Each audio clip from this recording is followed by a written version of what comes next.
Muy buenas tardes a todos, bienvenidos. Quien les dirige la palabra, la doctora Maridalia Rodríguez, investigadora postdoctoral de la Cátedra UNESCO de Vivienda, y les acompañaré moderando esta cuarta entrega de la serie de webinars La vivienda como refugio en tiempos del COVID-19, organizado por la Cátedra UNESCO de Vivienda de la Universidad Rovira y Virgili, para en esta ocasión discutir el tema de fiscalidad y COVID-19. Para ello contamos con la doctora Estela Rivas, profesora agregada de Derecho Financiero y Tributario de la Universidad Rovira y Virgili, subdirectora de la Cátedra UNESCO de Vivienda de la URB, con el doctor Carles Pedreño López, economista, secretario del Colegio de Economistas de Cataluña, sede Tarragona, y profesor asociado de Derecho Financiero y Tributario de la Universidad Rovira y Virgili. También con el doctor Benjamín Anglès Juan Pere, profesor de Derecho Financiero y Tributario de la Universidad Oberta de Cataluña. Los ponentes tratarán temas relativos a impuestos sobre la renta de las personas físicas, al impuesto sobre las sociedades, la fiscalidad inmobiliaria, el IVA, los procedimientos tributarios, las medidas sociales y finalmente las medidas autonómicas, locales y de determinados países vecinos. Cada uno de los ponentes dispondrá de aproximadamente unos 15 minutos para su intervención. Y en nombre de la cátedra, quiero agradecerles a todos por su asistencia y el interés que han puesto en nuestra serie de webinars. Y les invito a que en el transcurso de las ponencias, a través del chat, realicen sus preguntas o inquietudes referente a los temas que los ponentes estén tratando. Además, les pido que por favor cierren sus micrófonos, aunque he visto que la mayoría ya lo tiene de esta manera, para evitar interferencias. Sin más preámbulos, le cedo la palabra a la doctora Estela Rivas. Muchas gracias. Muy bien, muchas gracias Maridalia por la presentación y también quiero dar gracias a las personas que ahora mismo nos están escuchando. Como bien ha explicado mi compañera, lo que vamos a explicar ahora es la fiscalidad, la tributación y el COVID-19. Para ello, como en este caso somos 3 profesores universitarios, 3 personas que vamos a realizar la presentación, os indico el índice, el esquema que vamos a realizar. En este caso, yo en primer lugar explicaré las medidas del impuesto a la renta de las personas físicas, del impuesto sobre sociedades y de la fiscalidad inmobiliaria. En segundo lugar, el profesor Pedreño explicará el impuesto sobre el valor añadido, procedimientos tributarios, seguridad social y otras medidas sociales. Y el profesor Benjamín Anglès hablará de las medidas autonómicas, locales y la comparativa con países vecinos. Vamos a empezar. En este caso, la primera diapositiva, de acuerdo, viene recogida toda la normativa publicada. Es decir, todo aquello que vamos a explicar ahora es en base a la normativa que ya está publicada en el BOE. Hay otros temas, como por ejemplo la renta mínima vital, que en este caso no ha sido publicada todavía, por lo tanto no hablaremos. En este caso sí que explicaremos las diferentes medidas de urgentes y extraordinarias para hacer frente al impacto económico-social, tanto la del Decreto Ley 7, 8, 11, 14, 15 y 17. Y también tienen aquí a su disposición las diferentes normativas que ha estado del estado de alarma. Si bien es decir que ayer, 6 de mayo, se prorrogó hasta 24 de mayo, pero a día de hoy, a estas horas, todavía no ha salido el BOE, por eso no está indicado. Respecto al impuesto a la renta de las personas físicas, la primera medida que se ha realizado es lo que se denomina la renuncia tácita de la estimación objetiva. Vamos a explicarlo, porque son medidas bastante complicadas. En este caso, el impuesto a la renta de las personas físicas, de pymes, de autónomos, de empresarios, ¿de acuerdo? La declaración que ahora mismo tenemos en curso, que es el ejercicio 2020, que claro está, se presentará el año que viene, en 2021, pero es obligatorio realizar lo que se denomina unos pagos fraccionados, unos pagos anticipados. Se anticipa, de acuerdo, ahora mismo en estos trimestres y después ya se descuenta en el RIPF que se presenta en 2021. Entonces, en el primer pago fraccionado en el cual ahora estamos inmersos, ¿de acuerdo?, cuyo plazo se ha extendido, como después veremos, a 20 de mayo, ¿de acuerdo?, tenemos la opción de poderlo presentar en estimación objetiva. Es decir, a través de unos signos, unos índices, unos módulos, ¿no? En función del personal que tenemos asalariado, de los metros cuadrados de local, del consumo de electricidad, ¿de acuerdo? Esta estimación objetiva, que es la que determina la orden ministerial, claro, es una estimación objetiva, no es realista, por decirlo así. Por lo tanto, derivada de la situación en la que estamos ahora, se puede renunciar tácitamente a esta estimación objetiva y presentar el pago fraccionado actualmente de estimación directa, es decir, ingresos menos gastos, y así adecuar la verdadera actividad económica de la empresa a la realidad que ahora tenemos, que los ingresos han disminuido. El hecho de renunciar a esta estimación objetiva y poder presentar la estimación directa no implica permanecer los 3 años. Es decir, estaremos todo el año 2020 con los pagos fraccionados en estimación directa y al año que viene, en el 2021, no hay ningún problema, volveremos a hacer una estimación objetiva. Todavía estamos a tiempo de hacerlo. Hemos dicho que el plazo se ha extendido hasta el 20 de mayo.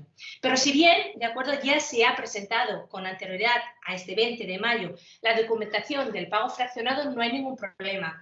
La agencia tributaria ha sacado un nuevo formulario, el GZ 281, que es una nueva autoliquidación complementada. Se presenta de tal forma que se rectifica la primera autoliquidación y se anulan todos sus efectos económicos. La segunda medida que se ha adoptado es el cálculo de los pagos fraccionados en estimación objetiva. Si al final realizamos una estimación objetiva, que como hemos dicho el nombre, son estos signos, índices o módulos, ¿qué es lo que pasa en el estado de alarma? Porque las actividades económicas se han visto minoradas.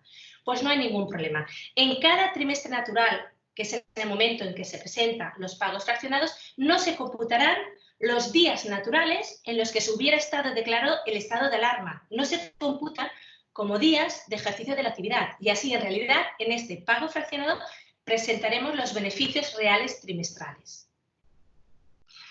La tercera medida que también se ha adoptado es a efectos de deducciones, ¿de acuerdo? Se pueden hacer donaciones para apoyo frente al COVID de Real Decreto Ley 11/2020 y entonces el hecho de realizar estas donaciones implica tener unas deducciones a efectos del IRPF en curso del ejercicio 2020, que en este caso estas deducciones lo que se han hecho es incrementarse hasta el 80% o hasta el 35%. Los puntos 4 y 5 que ven en la diapositiva no son disposiciones de los reales decretos leyes, pero sí que son consideraciones que no hemos de olvidar y hemos de tener en cuenta. Explico la número 4.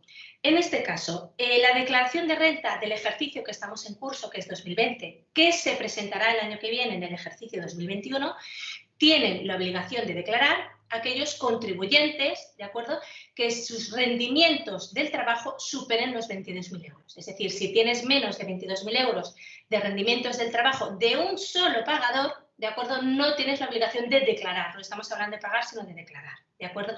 ¿Qué es lo que pasa? Que en el caso de que tengas 2 pagadores, este límite de 22.000 euros se reduce a 14.000, cuando el segundo pagador abona más de 1.500 euros. Por lo tanto, el año que viene, cuando se tenga que realizar la declaración de 2020 y analicemos la situación que hemos tenido este año, aquellas personas que tengan su trabajo y además hayan cobrado un ERTE, implicará para la agencia tributaria que tiene 2 pagadores, como a veces suele suceder cuando cobramos también de la seguridad social. Por lo tanto, ¿qué pasará? Que tendremos la obligación de declarar, para empezar, y en segundo lugar, lo más seguro, ¿de acuerdo?, que como las retenciones son mínimas, no se haga una declaración positiva. Es la normativa situación de hoy. Se puede solucionar, no hay ningún problema. En este caso, el legislador puede indicar que la aplicación del ERTE no conlleva tener 2 pagadores y, por lo tanto, se solucionaría. Pero a día de hoy no se ha realizado. Y la quinta consideración que hemos de tener en cuenta, que todavía estamos en campaña de renta 2019, que no se ha cambiado. Seguimos en la campaña ordinaria de declaración de renta, que tenemos la obligación de hacerla hasta el mes de junio. Respecto al impuesto sobre sociedades, tenemos 3 medidas. En este caso, los pagos fraccionados.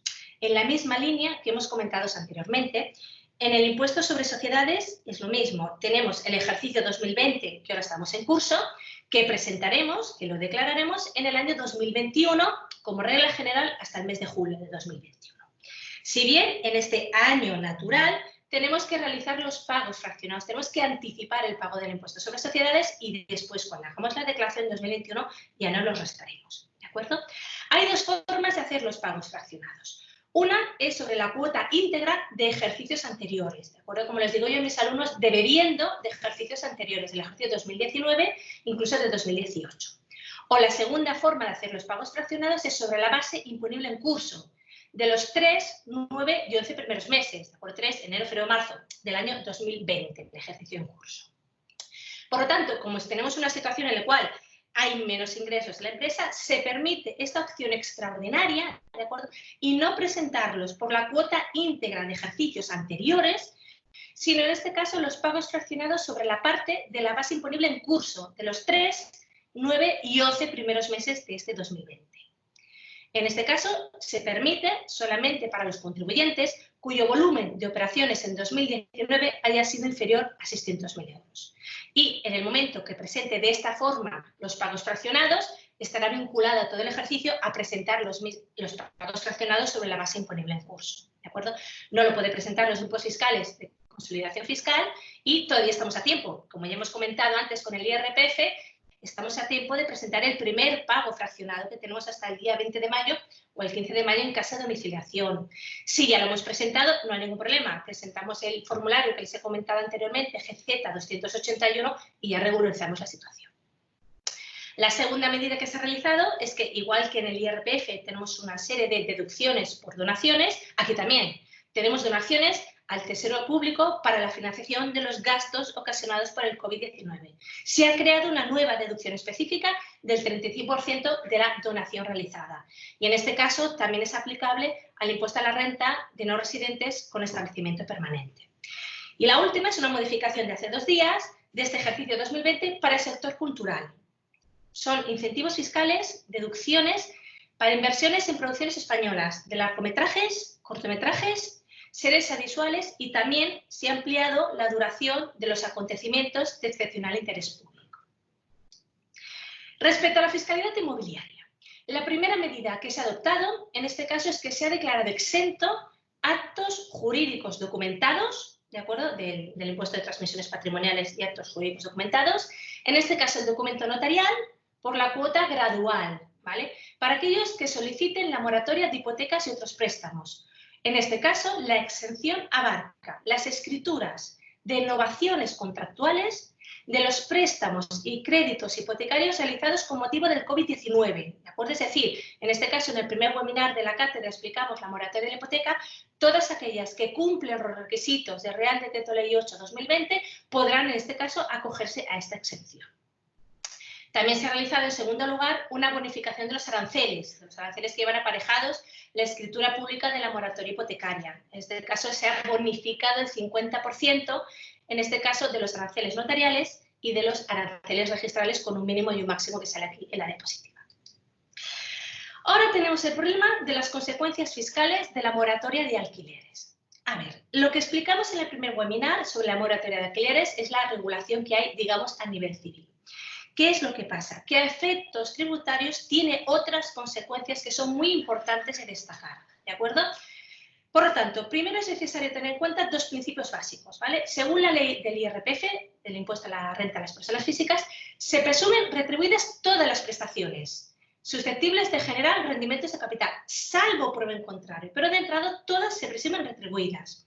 Y después el impuesto sobre sociedades, todos los ingresos y gastos derivados de los hechos económicos se imputan en el periodo impositivo en que se produzca su devengo, con independencia de la fecha de su pago o de su cobro, porque ya se generan las provisiones por insolvencias. Por lo tanto, ¿qué es lo que pasa? Que nos pueden suceder diferentes escenarios.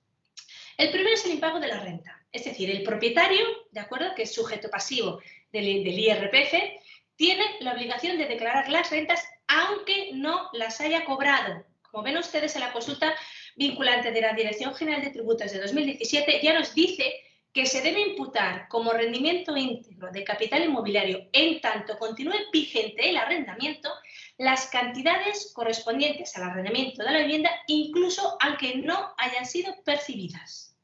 ¿De acuerdo? En segundo lugar, el propietario en su IRPF sí que se podrá deducir los saldos de dudoso cobro, con el régimen general que ya tenemos ahora. Y si en este caso el contribuyente es sujeto pasivo del IVA, deberá igualmente devengarlo, deberá igualmente repercutirlo, deberá igualmente ingresarlo aunque no lo haya cobrado.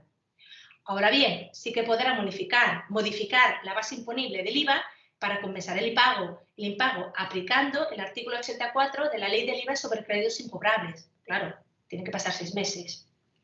En segundo lugar, si llegamos a un acuerdo de exoneración de condonación de pago de la renta, hay que tener cuidado, porque a efectos tributarios, claro, condonar es perdón, son donaciones, entonces hay que tener cuidado, porque claro, tributariamente la cesión gratuita del inmueble durante el plazo pactado no genera rendimientos de capital inmobiliario, pero sí imputación de rentas en el IRPF, teniendo que declarar el propietario el 2% o el 1,1% del valor catastral. Y si entramos en temas del IVA, en función si el elemento está afectado, lo estaba antes, etcétera, también tiene sus implicaciones tributarias. ¿Qué es lo que pasa cuando vamos a la moratoria? Que es en realidad lo que está regulando, lo que ya hablamos. Que las consecuencias tributarias son las mismas que un pago parcial. A efectos tributarios, me sabe mal decirlo, pero es así, ¿vale? Aunque se aplace, se retrase el pago, tributariamente sigue siendo exigible y sigue habiendo la obligación de pagar. Por lo tanto, a efectos del IRPF, ¿de acuerdo? Ya sea rendimientos de capital inmobiliario o la actividad económica cuando tenemos un trabajador contratado, siguen siendo rendimientos de capital que se tienen que imputar al periodo impositivo en que sean exigibles.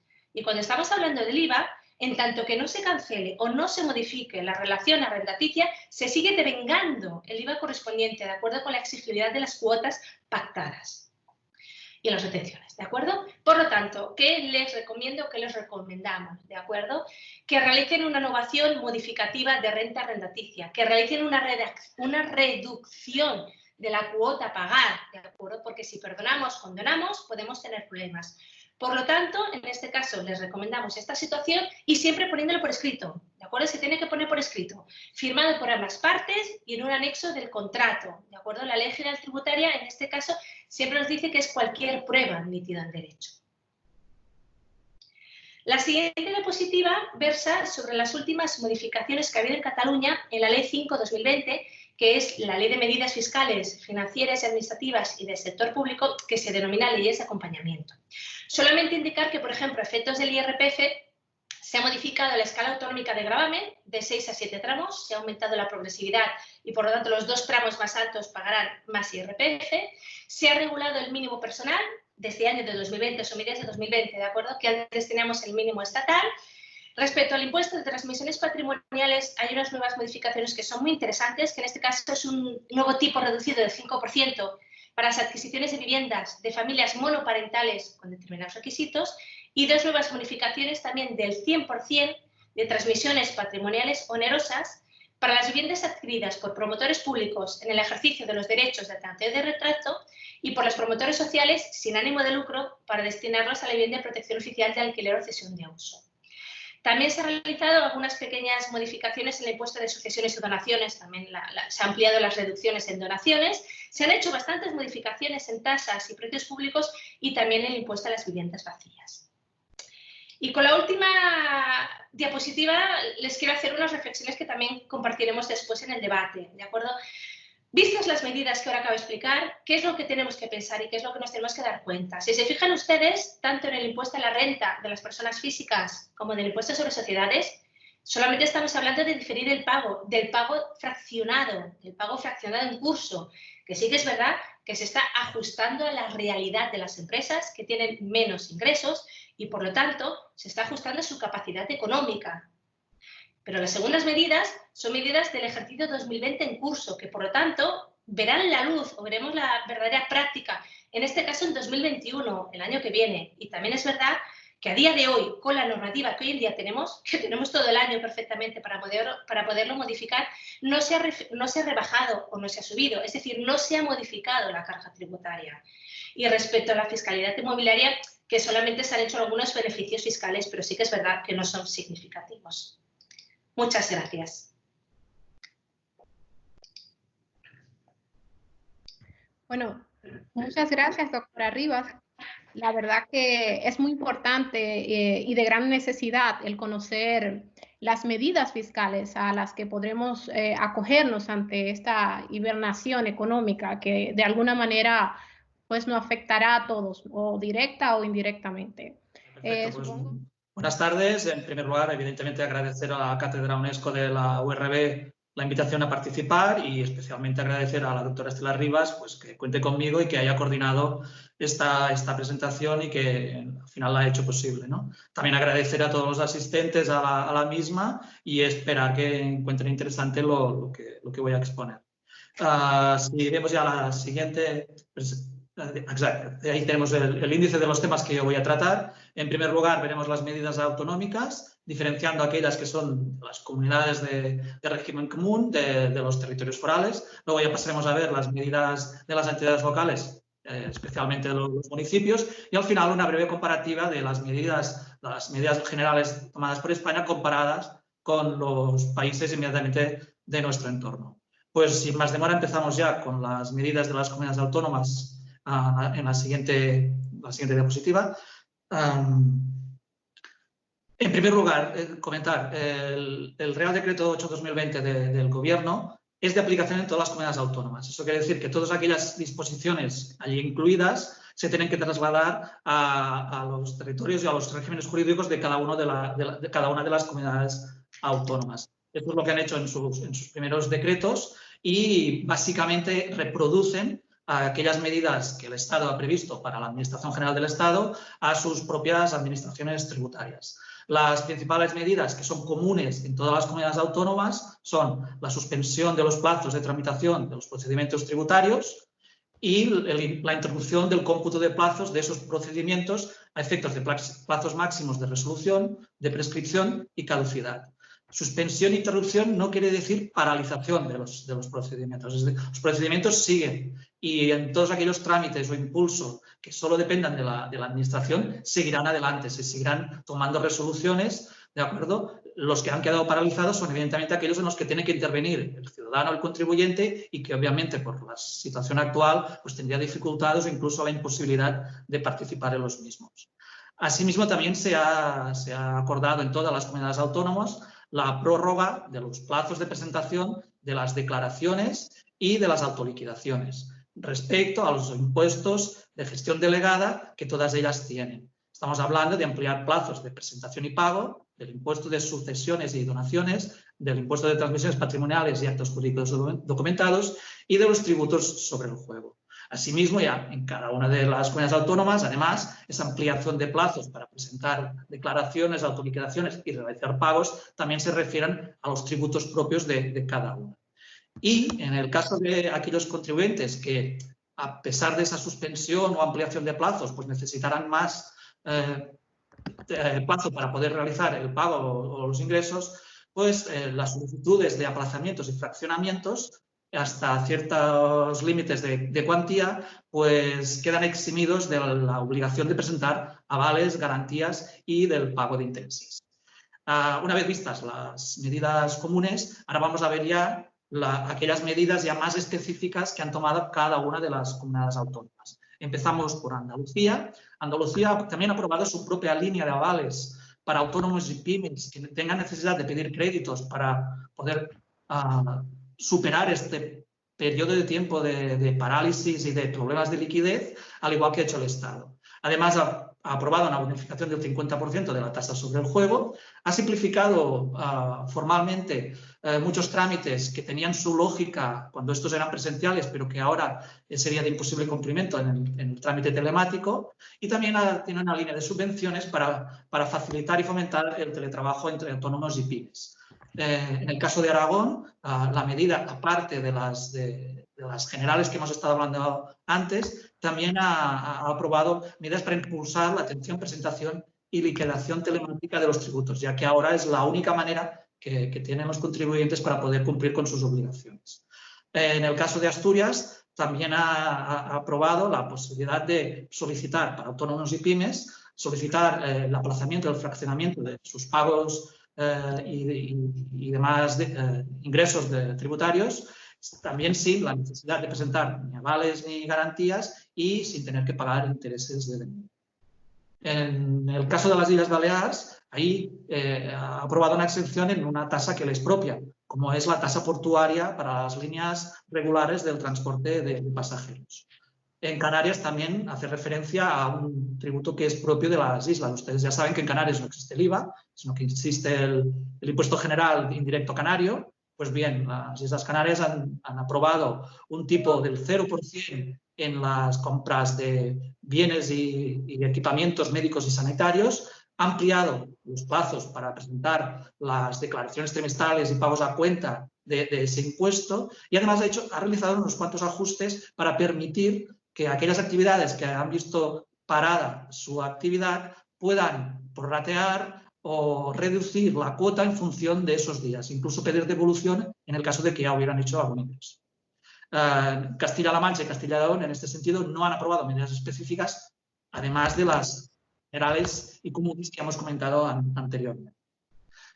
Si seguimos adelante, veremos en el siguiente caso, el caso de Cataluña. Cataluña es la comunidad autónoma que ha aprobado más medidas, entre ellas la modificación de las tasas de residuos industriales y también las tasas sobre el juego. Ha aprobado un aplazamiento sin intereses del canon del agua para autónomos y pymes y una reducción del tipo a determinados usuarios domésticos, entre los que se incluyen los agrícolas y ganaderos, y después una serie de ayudas. En un principio ya aprobó una ayuda de hasta 2.000 euros para autónomos, que resultó incompatible con el resto de ayudas que aprobó el Estado. De entrada, eso ha limitado muchísimo el impacto y el alcance de esa ayuda, pero bien es cierto que al menos ha llegado a esos autónomos que, porque no cumplieron los requisitos, se habían quedado fuera de las ayudas estatales. Por lo tanto, bienvenida sea. También ha aprobado una ayuda de 200 euros para aquellos autónomos que, habiendo sido aceptadas sus solicitudes de ayudas, aún no han cobrado. Y por lo tanto es como una especie de ayuda puente mientras no llega ese ingreso. Y hoy, en el día de hoy, ha habido otra medida aprobada. Esta sí que es realmente interesante y será de un impacto importante, que es una ayuda a favor de autónomos y pequeñas empresas de hasta 10 trabajadores que, habiendo tenido que parar su actividad, van a volver a abrir. Y si abren sin despedir a nadie, es decir, manteniendo la ocupación, la Generalitat les ayudará por cada trabajador que tengan con un 50% del salario mínimo interprofesional durante el periodo de 6 meses. Por último, en la ley de presupuestos de la Generalitat, aprobada también hace pocos días, y que ha supuesto el aumento de la mayoría, si no todos los impuestos y tributos de la Generalitat, hay un inciso en el aumento del impuesto de sucesiones y donaciones. Y es que se establece una moratoria en todos aquellos casos de herencias que se acrediten durante este periodo de alarma. Si pasamos a la siguiente comunidad, tenemos Extremadura. Ahí se ha aprobado la bonificación del 50% sobre la tasa del juego. En Galicia, La Rioja y la Comunidad de Madrid, de momento no tenemos medidas específicas, además de las generales y comunes que hemos comentado en la diapositiva anterior. En el caso de Murcia, ha aprobado una extensión general de todas las tasas, precios públicos y contribuciones especiales propias de la comunidad autónoma durante el plazo de 3 meses. En la Comunidad Valenciana también se ha aprobado una ayuda directa a autónomos de 1.500 euros y una bonificación del 100%, es decir, dejar sin efectos de pago el tributo sobre el juego, concretamente las máquinas recreativas. Por último, Ceuta y Melilla tampoco han aprobado medidas específicas, como repito, además de las generales y comunes que he explicado en mi primera diapositiva. Una vez vistas las medidas de las comunidades autónomas de régimen común, pasamos a ver las medidas de los territorios forales. Como ustedes ya saben, los territorios forales, comprendidos por las 3 provincias vascas más Navarra, tienen plena autonomía tributaria, de modo que aquellas normas tributarias que aprueba el Estado no tienen efectos en aquellos territorios. Por lo tanto, ellos tienen que legislar todo al respecto de los tributos. También podemos diferenciar aquellas medidas comunes iguales en todos los territorios y que de alguna manera serían parecidas o las mismas aprobadas por el Estado en relación a la ampliación de plazos para presentar declaraciones, para realizar ingresos o presentar y pagar autoliquidaciones, la suspensión de los plazos para tramitar los procedimientos tributarios, la interrupción del cómputo de los plazos de prescripción y caducidad y, en este caso, además, la suspensión de los pagos fraccionados y pagos a cuenta del IRPF de los autónomos. Serían muy parecidas a las que ha aprobado el Estado para el conjunto de España y de las mismas que han aprobado el resto de comunidades autónomas. En este caso sí que hay una diferencia con el resto del Estado, y es que una medida que se ha pedido, pero que de momento aún no se ha acordado, en los territorios forales sí es así, que es la ampliación del plazo de la presentación del IRPF del 2019. Como ustedes saben, estamos en plena campaña de la renta, esta finaliza el 30 de junio, pues los territorios forales han ampliado esa fecha. Concretamente, Álava se alargará hasta el 28 de octubre, en Guipúzcoa hasta el 29 de julio, en Vizcaya no se ha aprobado exactamente en qué fecha, se ha decidido que así será, pero no se ha dicho aún hasta cuándo, y en Navarra hasta el 20 de julio. Bien, a partir de esas medidas comunes para todos los territorios forales, tenemos una serie de medidas ya más específicas de algunos territorios o de algunos solo de ellos, ¿no? En línea a la deducción que también ha aprobado el Estado a efectos del IRPF del año que viene, las 3 provincias vascas han hecho lo mismo. Es decir, todas aquellas donaciones que realicen los contribuyentes en ocasión del coronavirus, ya sean donaciones a la sanidad o a organizaciones no lucrativas que trabajen en estos campos, pues podrán deducírselo al año que viene. Asimismo, también Guipúzcoa ha ampliado los plazos para hacer los pagos de todos los tributos principales, IRPF, IVA e impuestos de sociedades, de autónomos y pequeñas y medianas empresas. Se permite el fraccionamiento de las deudas sin aval ni intereses en Álava y Guipúzcoa y el aplazamiento de las deudas sin avales ni intereses en Vizcaya y Navarra. Asimismo, en relación a las vías de apremio, tenemos que Vizcaya ha decidido suspender la notificación de las providencias, es decir, no habrá inicio de procedimientos en vía de apremio en ese territorio, mientras que en el territorio de Guipúzcoa lo que ha suspendido es la ejecución de garantías y de subastas. ¿Vale? Por último, y también equiparando un poco la medida del Estado, en los territorios de Álava y Navarra también se ha decidido que el impuesto de actos jurídicos documentados en aquellas operaciones de innovación de escrituras a raíz de las modificaciones en las hipotecas a causa del coronavirus también quedarán exentas. Si pasamos a la siguiente diapositiva, veremos ya el otro nivel administrativo, que es el de las entidades locales, básicamente los municipios. Aquí también el primer apunte es el mismo que hemos hecho con las comunidades autónomas de régimen común. El contenido del Real Decreto 8/2020 del Estado es de obligado cumplimiento en los términos municipales y, por lo tanto, las entidades locales tienen que aprobar y adaptar esas disposiciones a sus propios territorios y tributos. Eso quiere decir que todos ellos han aprobado la ampliación o suspensión de los plazos de las declaraciones, de los ingresos, de las presentaciones y pago de autoliquidaciones en relación de sus tributos propios. Eso significa pues, que el periodo voluntario para pagar el IBI, el IAE, el impuesto de vehículos, que son de cobro periódico, pues o se retrasará en el caso de que no se hubiera iniciado o se ampliará su plazo en el caso que ya estuviera en el cobro. Lo mismo pasaría con las tasas locales de cobro periódico. Y asimismo también se han suspendido los plazos de declaración y el pago de las autoliquidaciones de los impuestos potestativos, del impuesto al incremento de valor de terrenos de naturaleza urbana, más comúnmente conocido como la plusvalía municipal, y del impuesto de construcciones. Una particularidad de los municipios es la posibilidad de prorratear las tasas en aquellos servicios y ocupaciones de vía pública referidos a actividades económicas que han tenido que cerrar o que están cerradas durante el estado de alarma.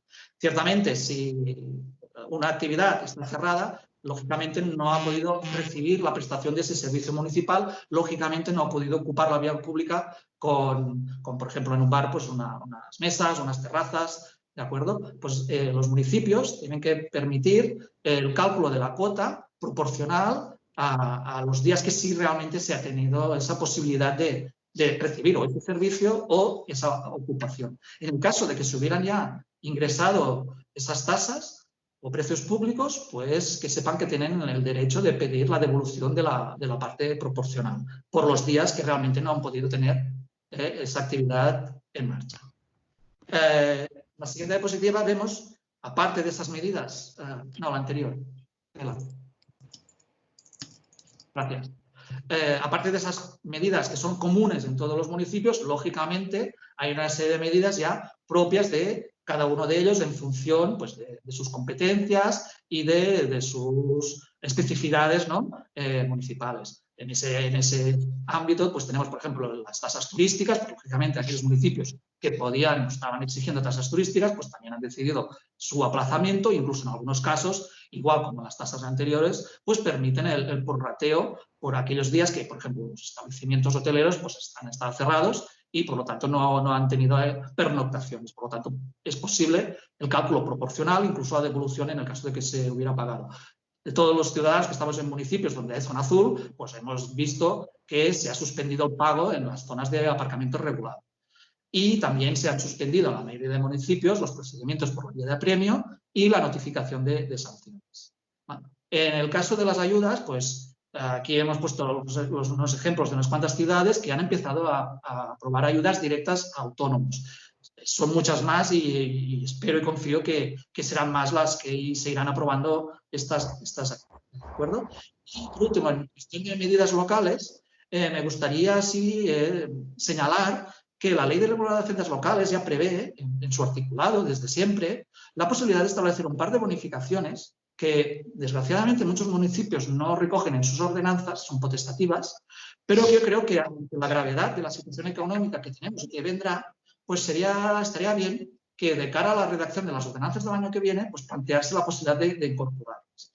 Por un lado, tenemos la bonificación de hasta el 95% en el IBI, el ICIO y la plusvalía municipal, referida a aquellos inmuebles donde se ejerce una actividad económica, siempre y cuando se fomente el empleo. Yo entiendo la palabra de fomento en el ámbito más grande de la palabra, y para mí fomento es tanto la ampliación como el mantenimiento, en este caso, de los puestos de trabajo.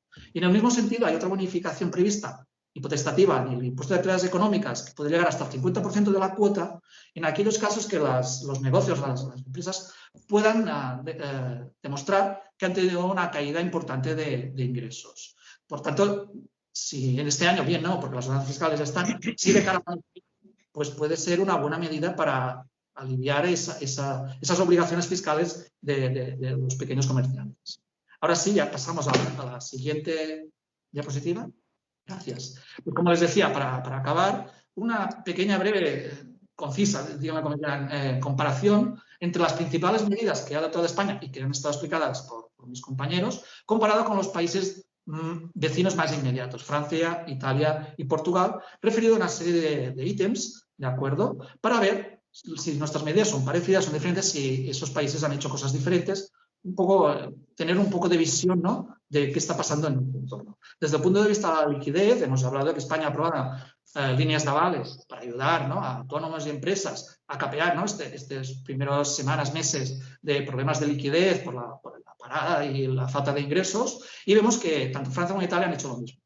Los importes globales de estas líneas son diferentes, pero la medida es la misma, excepto en Portugal, que en lugar de facilitar avales para que los ciudadanos acudan a las entidades bancarias y tengan una garantía para poder pedir esos préstamos, en Portugal es el Estado el que ha asumido la concesión de los créditos directamente, ¿de acuerdo? En cuanto a los autónomos, vemos que aquí se aprobaba una prestación del 70% a la base reguladora y la suspensión de la cuota, y también un cambio de régimen para pasar del régimen de suspensión objetiva al directo, mientras que en Francia y Italia lo que se ha decidido es una ayuda directa y a fondo perdido de 1.500 y 600 euros respectivamente, al igual que la supresión de la cuota.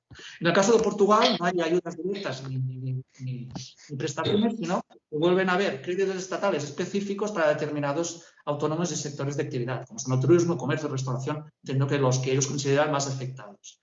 En cuanto a la tributación, ya hemos visto que el gran paquete de medidas hacen referencia a la suspensión, el aplazamiento, ¿de acuerdo?, el fraccionamiento, es decir, retrasar el pago de los impuestos. Y en muy pocas medidas, la real reducción o exención del pago de los mismos.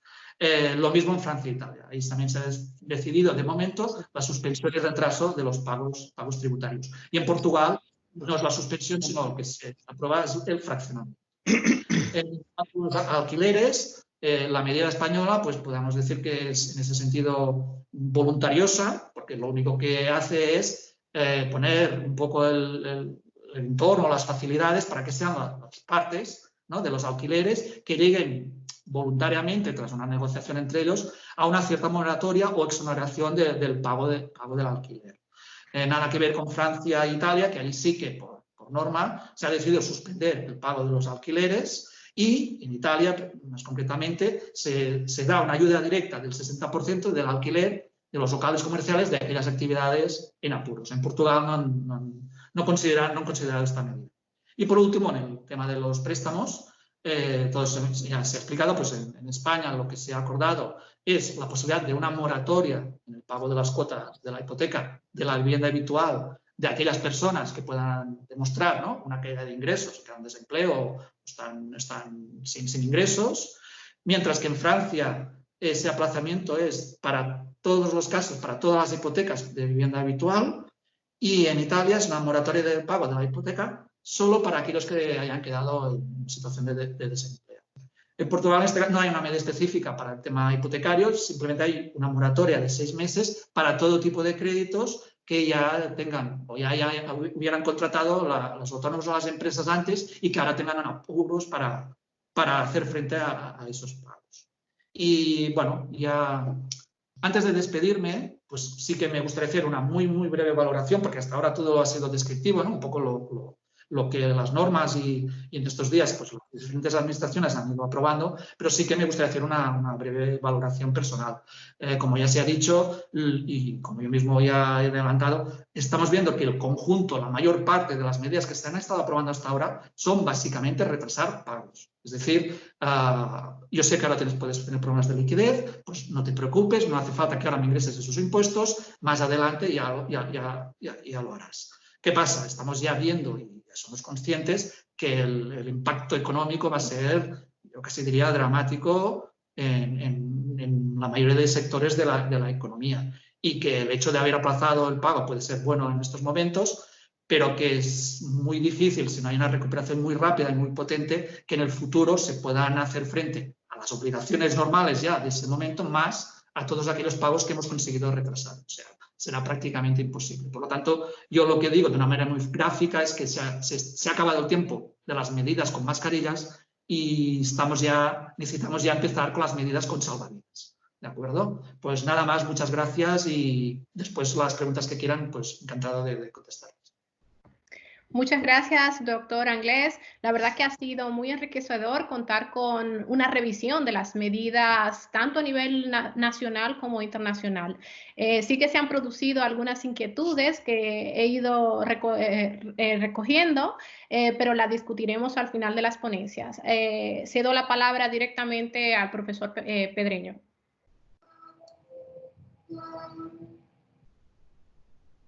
Sí, hola, buenas tardes, gracias Maridalia. Primero de todo, como decía, quiero dar las gracias a la Cátedra de UNESCO de la Vivienda de la URB por haberme invitado a este acto. En segundo lugar, en particular, a la doctora Estela Rivas, y después muchas gracias a las personas que nos están escuchando. Bien, la exposición se basará básicamente en 4 puntos principales, en lo que hace referencia al IVA como impuesto significativo y, además, destacado por 3 conceptos que más adelante detallaré. Hablaré de las declaraciones y autoliquidaciones tributarias, así como de procedimientos tributarios y la seguridad social y otras medidas sociales que hemos considerado oportuno, dada la implicación a nivel tributario. En primer lugar, te encontramos con el IVA. El IVA ha sido, digamos, dispuesto en 3 ocasiones o en 3 supuestos en este periodo que estamos atravesando de crisis del COVID. En primer lugar, el 0% en cuanto a la aplicación en material sanitario. Cuando sus destinatarios sean centros hospitalarios, entidades públicas o entidades privadas de carácter social. Esta medida es una medida de carácter temporal y, por lo tanto, tiene su aplicación desde la entrada en vigor del Real Decreto, en este caso es el 15/2020 de 21 de abril y así hasta el 31 de julio del 2020. Eso sí, hay que destacar que estas operaciones se documentarán en factura como operaciones exentas. De la misma forma, se establece un IVA superreducido del 4% a los libros, periódicos y revistas digitales, de manera que se busca eliminar la diferencia entre el libro físico y el electrónico. Esta medida quedará con carácter permanente desde el 23 de abril del 2020. Y por último, en relación al IVA, nos encontramos con el régimen simplificado. Está claro que el régimen simplificado del IVA tiene que tener una correlación con el mismo régimen simplificado, perdón, con el mismo régimen de estimación objetiva en el IRPF. Y por lo tanto, para guardar correlación en la utilización tributaria, ocurren dos cuestiones. En primer lugar, la renuncia y revocación tienen los mismos efectos que en el IRPF. Y además, si no se opta por esta renuncia, el cómputo de días en el estado de alarma se pueden reducir en el trimestre en el que afecta. Por lo tanto, es una vigencia temporal y solamente afectada en los días naturales en el estado de alarma. En el siguiente punto nos encontramos... ¿Perdón? Sí, gracias. En el siguiente punto nos encontramos con las declaraciones y autoliquidaciones tributarias. Las hemos separado del tema de procedimientos. ¿Por qué las hemos separado? Primero, porque son conceptos diferentes. Y segundo, porque las medidas, sí que es cierto que hay medidas, han sido modificadas en varias ocasiones, pero lo único que han hecho, como bien han dicho mis compañeros, retrasar la situación para más adelante. Es, como se diría, un espera hacia adelante, hacia el futuro. En primer lugar, nos encontramos con el aplazamiento de deudas tributarias. El aplazamiento de otros días fue una de las primeras medidas que se adoptó a través del artículo 14 del Real Decreto Ley 7/2020. Y por lo tanto, en este caso, para las declaraciones con plazo de presentación e ingreso desde el 12 de marzo y hasta el 30 de mayo del 2020, se establece con el límite de 30.000 euros que todas las empresas que tengan volumen de operaciones no superior a 6 millones de euros respecto al año 2019 puedan acogerse a este tipo de medida sin aportación de garantías y aplicable también a determinadas deudas inaplazables. Cierto es que esto no se trata nada más que una moratoria de 6 meses con la carencia de los 3 primeros, sin intereses respecto a los 3 segundos. Esta medida, hago un pequeño paréntesis, esta medida ha generado bastante controversia. Y ha generado tal controversia que se ha visto obligada la agencia tributaria a establecer una nota de bastante calado en el sentido de aclarar cómo, cuándo y cuánto los aplazamientos de deuda tributaria se han de llevar a cabo. Uno de los requisitos principales que están previstos en el artículo 82 de la Ley General Tributaria establece las garantías o la dispensa de estas. Pues bien, en una orden que ya está especificada en la normativa tributaria, establece como cuantía fijada la de 30.000 euros. Bien, pero la forma de calcular esta cantidad, ¿cuál sería? Pues bien, a raíz de esta nota se ha acabado un poquito, digamos, el debate y se establece que el conjunto de deudas pendientes no exceda a 30.000 euros. Y en este caso ya sea se encuentren tanto en periodo voluntario como en periodo ejecutivo de pago. Se acumularán en el momento de la solicitud tanto las deudas a las que se refiere la propia solicitud como cualesquiera otras que se haya solicitado y no resuelto el aplazamiento, así como el importe de los vencimientos de las deudas pendientes aplazadas o fraccionadas, salvo que éstas estén garantizadas. Es decir, hay un límite de exención 30.000 acumulable, con lo que llevamos anteriormente.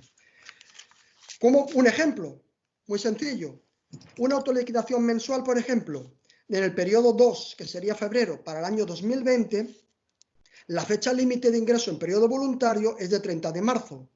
En este caso, se aplazaría a 5 de octubre, son 6 meses y el primer día determinado.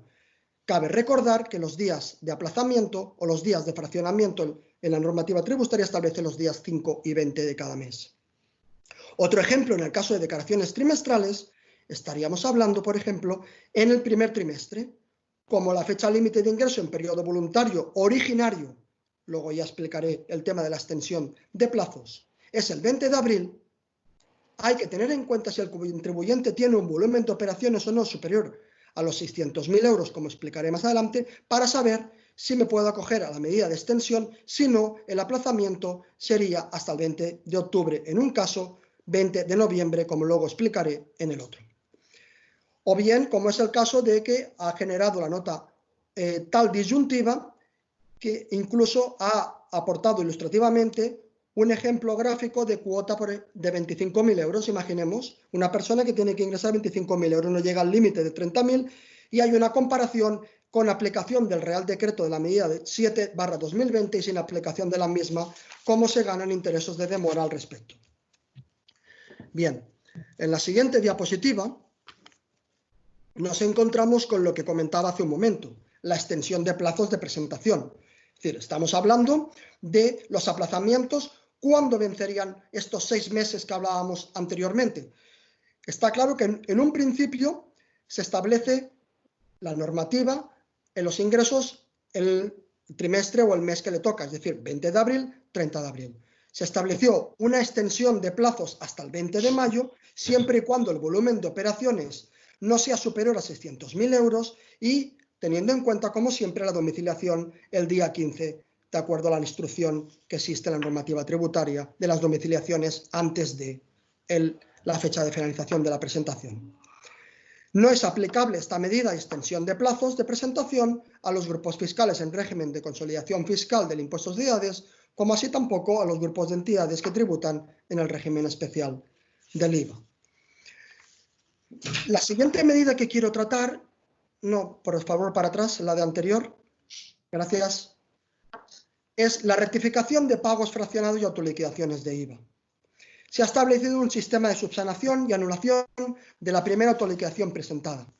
Esto da lugar a que el Real Decreto Ley 15/2020 de 21 de abril, por el cual a través de sus artículos 9, 10 y 11 determina una serie de medidas, como algunas han explicado mis compañeros, que es el cambio de modalidad de pagos fraccionados en el impuesto de sociedades, la renuncia al sistema de estimación objetiva de módulos en IRPF e IVA, o bien en el propio sistema simplificado conocido vulgarmente como módulos para descontar los días naturales, en el caso de consecuencia del estado de alarma, para poder establecer estas medidas. Al no establecer, entendemos que el legislador, una coordinación, había algunas declaraciones que ya habían sido presentadas y tramitadas. En este aspecto, ha vuelto a surgir la agencia tributaria estableciendo una nota sobre rectificaciones de pagos fraccionados y autoliquidaciones de IVA hasta el 15 de mayo del 2020, fecha de las finalizaciones, que permite una nueva presentación de autoliquidación. Se establece un sistema voluntario para el contribuyente para optar a esta opción, de manera que podamos rectificar la primera autoliquidación con anulación de sus efectos económicos, acordar la devolución si procede en su caso y automáticamente solicitar la nueva presentación al respecto. Otra de las siguientes medidas, que no por ser, digamos, importante, también ha generado mucha injundia, ha sido el no inicio de periodo ejecutivo. Bien, la medida es no inicio de periodo ejecutivo, pero si la analizamos un poquito, nos damos cuenta que la presentación de declaraciones y autoliquidaciones en plazo voluntario sin efectuar el ingreso comporta precisamente el inicio del periodo ejecutivo y la notificación del apremio. Pues bien, si lo condicionamos a la concesión de una financiación mediante líneas de avales ICO, podemos evitar o se interrumpe el inicio de periodo ejecutivo. La finalidad de esta medida es simplemente obtener para el pago de la deuda tributaria y ha de ser como mínimo por el importe de ella. No vale ni menos ni más. Y el límite de pago es un mes desde la concesión. Es decir, si nosotros los obligados tributarios, cuando me refiero a nosotros, no pagamos o no se realiza el ingreso no efectuado en el plazo de un mes, se entenderá como incumplido y, por lo tanto, dará inicio al periodo ejecutivo. El ámbito de aplicación para estas declaraciones de liquidaciones es entre el 20 de abril del 2020 y el 30 de mayo del 2020. Bien, pasando al siguiente punto de procedimientos tributarios, nos encontramos con un doble rango o un doble tramo, que es la suspensión y extensión de los plazos. En este sentido, tanto en periodo voluntario como en periodo ejecutivo, es decir, lo que establece los plazos para pago el artículo 62 de la Ley General Tributaria. Y en este sentido se suspende el cómputo y amplían los plazos de los procedimientos tributarios hasta el 30 de abril ya abiertos y no concluidos. Es decir, desde el 18 de marzo del 2020, fecha de entrada en vigor de esta medida, los procedimientos ya abiertos y no concluidos quedan extendidos hasta el día 30. ¿Y qué ocurre con los que empiezan a partir de la entrada en vigor? Pues que automáticamente quedan ampliados o extendidos hasta el 20 de mayo del 2020. Bien es cierto que esto también generó un poquito, como decía, todas las medidas han generado un poquito de controversia, lo que comportó que ambos periodos se tuvieran que extender hasta el 30 de mayo del 2020. Y, si se me permite, con el error legislativo de no tener en cuenta que el 30 de mayo es un día inhábil. Automáticamente, la agencia tributaria ha tenido que expedir otra nota informativa estableciendo en preguntas frecuentes que no es el 30 de mayo, pero lo agravamos que no es el 30, es que tampoco es el 31, con lo cual, entre paréntesis, hacémosles mención a que empezará la suspensión, extensión de plazos y el cómputo el 1 de junio del 2020.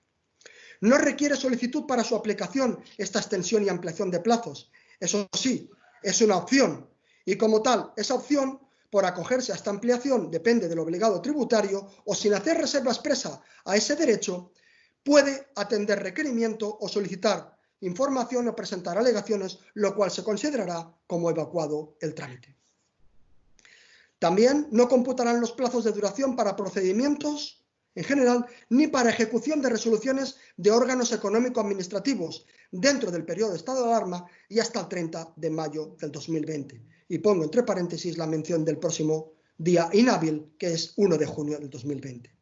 Además, o asimismo, se incluye la suspensión dentro de la medida, insisto, modificada varias veces, plazos de caducidad y presentación del 30 de mayo, entre paréntesis, 1 de junio del 2020. Para concluir en el tema de procedimientos tributarios, nos encontramos qué ocurre con los plazos para recurrir. Pues en el ámbito tributario ocurre en revisión de vía administrativa los dos procedimientos por excelencia, el recurso de reposición y el de reclamaciones económico-administrativas. Y debido a las modificaciones, el plazo o días a quo empezará el 30 de mayo del 2020 y el días ad quem el 30 de junio del 2020.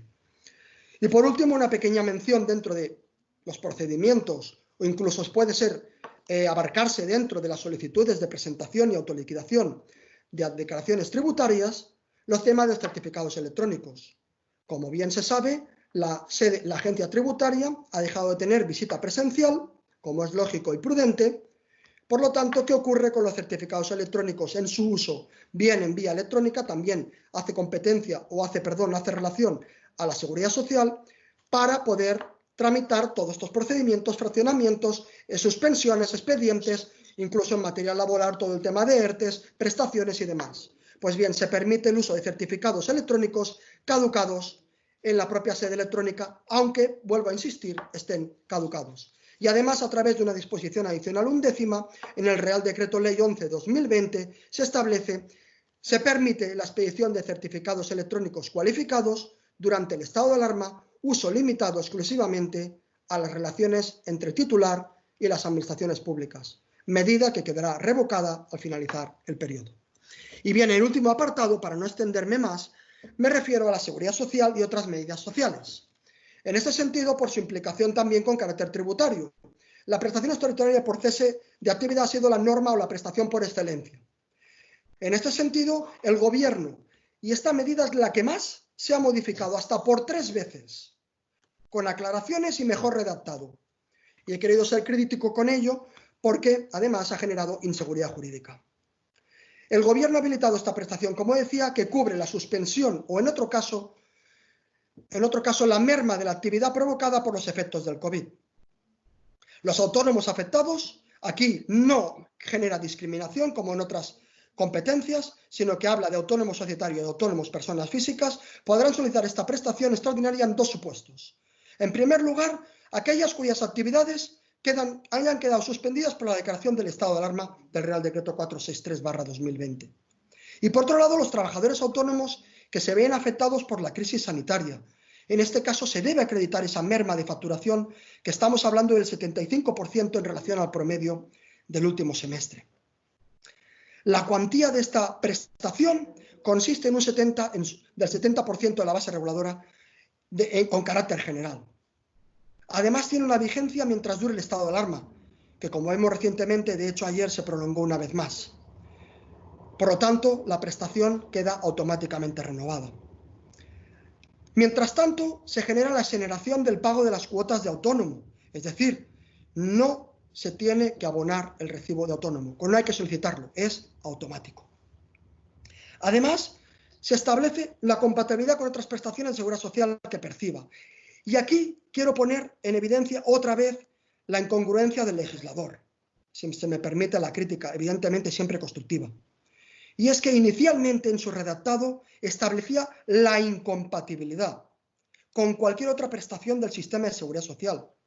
Posteriormente, por la presión, entiendo, de varios estanismos, incluso asociaciones de autónomos y demás, ha generado la compatibilidad con cualquier otra prestación de la seguridad social que el beneficiario viniera percibiendo y que fuera compatible con el desempeño de la actividad que desarrollaba. El tiempo de su percepción se entenderá como cotizado y no reducirá beneficios posteriores al respecto de este tipo de prestación. No se precisa, por último, y se entiende como cotizado ese periodo durante el que se percibe la prestación. Por último, no se precisa la baja de actividad a través del modelo 036 en declaración de actividad, ni es perceptiva la baja en el RETA. Lo único que se requiere es afiliación y alta en el RETA, régimen especial de trabajadores autónomos, y estar al corriente de las cotizaciones de la seguridad social, si bien se ha facilitado el ponerse al corriente a los autónomos y empresarios. Ya finalizando, en la seguridad social se establecen 3 tipos de medida con carácter social y con una implicación también tributaria por la recogida y por el rendimiento que supone de cara, como bien apuntaba la doctora Estela Rivas, para las rentas posteriores, es decir, la renta del ejercicio que viene, la que estamos ahora y que se devenga o se declara en el ejercicio siguiente, en el 2021, respecto a los varios perceptores o varios pagadores o varios problemas en el rendimiento del trabajo. Y nos referimos a los planes de pensiones. Se establece una disposición de los derechos consolidados, eso sí, ojo, limitada a los salarios o ingresos dejados de percibir en este periodo. Y en 3 supuestos, básicamente, a las personas físicas trabajadoras que estén desempleadas como consecuencia de un ERTE motivado por la crisis del COVID. Y en el caso de los autónomos, que se vean suspendida su actividad o además hayan visto su cese de la misma como consecuencia del COVID. La vigencia es desde 6 meses desde el inicio de estado de alarma, es decir, la persona que requiera la disposición de estos dineros tiene un periodo para hacerlo efectivo de 6 meses desde la entrada del estado en vigor, del estado de alarma, perdón. Al tener en cuenta que esta medida, como decía, tiene los efectos en el régimen fiscal por la sujeción hasta ahora. Veremos lo que ocurre de aquí en adelante. En segundo lugar, nos encontramos, como en el caso de las declaraciones y autoliquidaciones tributarias, la moratoria en las cotizaciones de la Seguridad Social. Y en este caso hablamos de otra suspensión, aplazamiento en el tiempo, de cuotas de 6 meses y en este caso sin intereses. A diferencia de la agencia tributaria establecía 3 de carencia, aquí estamos hablando de la totalidad de los meses. Para ello, en el periodo comprendido entre abril y junio del 2020 para las empresas y entre mayo y julio para los autónomos. Y siempre y cuando sean actividades no suspendidas por el estado de alarma. Por último, hago referencia al aplazamiento de las deudas de seguridad social. El aplazamiento de las deudas con la seguridad social comporta un tipo de interés del 0,5% siempre que no se tenga otro aplazamiento en vigor. Se ha establecido, como he dicho también, modificaciones posteriores, simplificando los procedimientos de resolución de estos aplazamientos, de manera que el plazo para amortizarlo será de 4 meses por cada mensualidad solicitada, sin que exceda de 12 mensualidades. Además, se declara incompatible moratoria con aplazamiento. Y por último, para concluir mi exposición, nos encontramos con 2 medidas que hemos creído conveniente incluir también por su carácter social y afectación económica y tributaria. Estamos hablando del bono social y los suministros de pymes y autónomos. El bono social, a través del Real Decreto 897/2017 de 6 de octubre, por el que se regula la figura del consumidor vulnerable, el bono social y otras medidas de protección en consumidores domésticos, establece a través del Real Decreto Ley 11/2020 nuevos beneficiarios que se puedan acoger. En este caso nos referimos a autónomos en 2 particularidades: actividades suspendidas por el estado de alarma y con reducción de facturación del 75%. A tener en cuenta que la consideración de consumidor vulnerable ha de estar de acuerdo a la normativa que antes he mencionado. En este sentido, tendrán derecho a un descuento en las facturas de consumo doméstico de energía eléctrica y gas. El derecho a percibir el bono social se extinguirá cuando dejen de concurrir las circunstancias referidas, hecho que deberá comunicar el consumidor, y no se extenderá más de 6 meses desde su devengo. Eso sí, sin perjuicio de que la posibilidad de acogerse en un momento anterior o posterior a esa fecha si cumple los requisitos por otras circunstancias. La empresa comercializadora deberá informar antes del vencimiento. Se ha establecido un modelo de solicitud disponible en la página web de los organismos públicos para poder rellenar y hacer fácil su trámite. Y por último, y así concluyo, hablamos del suministro para pymes y autónomos. Es una medida temporal también y permite la flexibilidad en los contratos de suministro de electricidad y gas. Hasta el final de estado de alarma en el que volverán sus condiciones iniciales y lo único que se tiene que acreditar es el alta en la afiliación del RETA. Puede suspender, modificar o prorrogar contratos para contratar otra oferta alternativa incluso sin cargo alguno ni penalización. En el plazo de 3 meses, al fin del estado de alarma, podrá volver a su reactivación o modificación con los nuevos parámetros técnicos. Además, se establece la suspensión de facturas. ¿Qué significa esto? El artículo 44 del Real Decreto Ley 11/2020 establece la suspensión de facturas de gas, electricidad y productos derivados del petróleo en puntos de suministro, titularidad de autónomos y pymes, acreditando el alta en el RETA. Una vez finalizado el estado de alarma, se establece una regularización en partes iguales en los próximos 6 meses de esa suspensión del pago de estas facturas de suministros.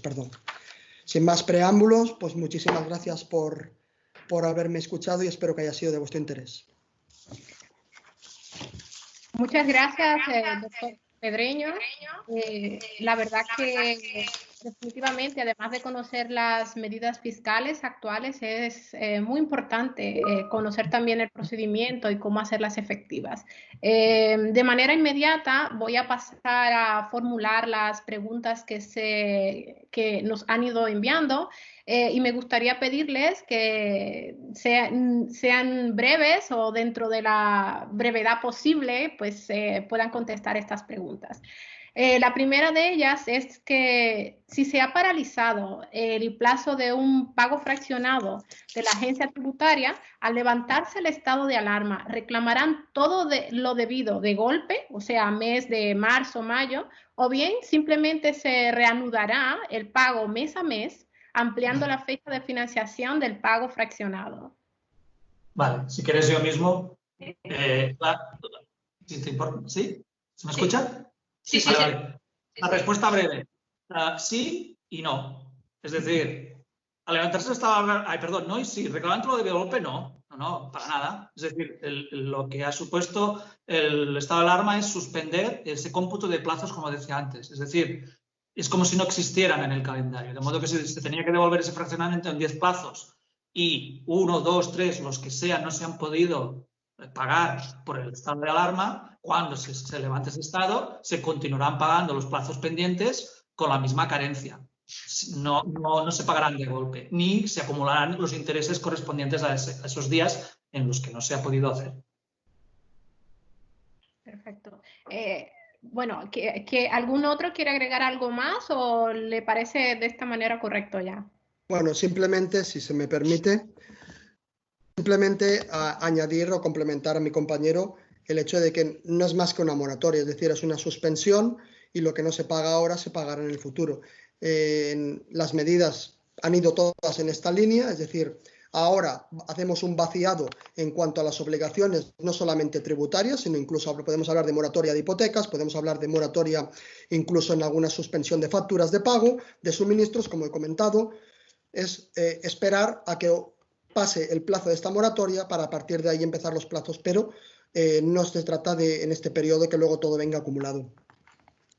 Muy bien, muchas gracias. Otra pregunta, nos dicen, ¿creen los ponentes que todas las medidas tomadas acabarán repercutiendo indirectamente a todos los ciudadanos en forma de subida de impuestos? Bueno. Es muy difícil de contestar. Es decir, todas las medidas que se han tomado ahora, por ahora, no se han subido ni se han bajado. Pero claro, hemos de ser conscientes de la situación cada vez más se van aumentando los gastos públicos, en algún momento tendremos que empezarlos a asumir. Por lo tanto, a día de hoy no, pero nadie quitaría de que los impuestos subiesen, ¿de acuerdo? Sí que es verdad que hay que tener cuidado en qué impuestos subimos, porque claro, si subimos el IRPF del ejercicio 2020, que es el que estamos en curso, claro, ya tendrá los efectos en el 2021. Si subimos el impuesto sobre sociedades, lo mismo, si lo hacemos en ejercicio en curso, claro, subirá en el 2021. Si subimos el IVA, tenemos que tener en cuenta con la Unión Europea, ¿de acuerdo? Al final, lo que es más fácil subir, que ya pasó hace años, son las retenciones. Si se recuerdan ustedes, en un mes de julio, ¿de acuerdo? Tenemos un tipo de retenciones o tenemos un tipo de otro. Tuvimos un tipo de IVA, tuvimos de otro, ¿de acuerdo? Al final, si en este caso el Estado necesita el dinero de forma rápida, la forma muchas veces de conseguirlo es subir las retenciones. Y a mí me sabe mal ser sincera, pero claro, es que la situación que tenemos ahora, con ese aumento de gastos públicos, es un poco insostenible. Muy bien. Bueno, muchas gracias. Compañeros, ¿quieren aportar también sus opiniones? De si al final lo pagaremos entre todos subiendo impuestos.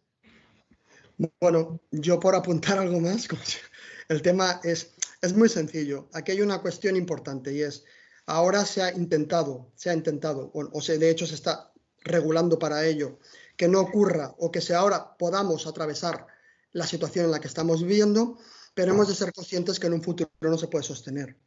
Y hay que buscar, ahí hay una barra de doble medir. Es decir, estamos hablando que en un futuro, para sostener la situación que se ha generado ahora y podernos reactivar, tendremos que recaudar más, porque no olvidemos que todo el tipo de prestaciones y ayudas y todas estas cosas salen de algún sitio, y es la recaudación por parte del gobierno. A partir de ahí, sostener para el gasto público todo esto, hay que incrementar impuestos. Pero por otro lado, incrementar impuestos sobre sociedades o sobre entidades que ya están lastradas o que ya están mermadas, con lo cual es difícil la papeleta que tenemos. Muy bien. Bueno, a modo de comentario, nos dicen que también habrá que tener en cuenta los recortes, además de la subida de impuestos. Correcto. Sí, sí. Bueno, está claro. Es decir, al final el presupuesto público es una suma de ingresos y una suma de gastos, y al final tiene que cuadrar. Los ingresos, ¿por dónde vienen? Dos vías, los impuestos y la deuda pública.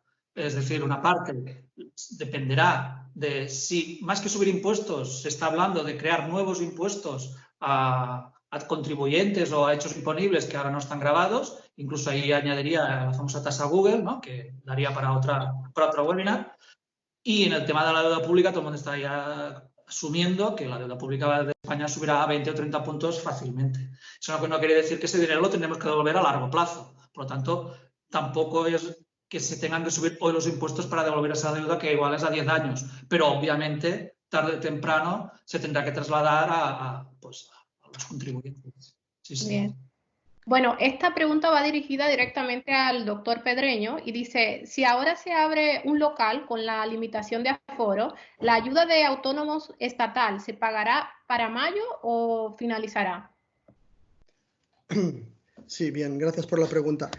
En primer lugar, hay que tener en cuenta que había dudas al respecto, ¿no? Pero lo que se ha determinado es que las personas que han reactivado su actividad en las fases de desescalada, fase 0, en la que estamos ahora, el día 11 de mayo empieza la fase 1, no comporta la suspensión de la prestación, es decir, el acabamiento de la prestación extraordinaria por cese de actividad.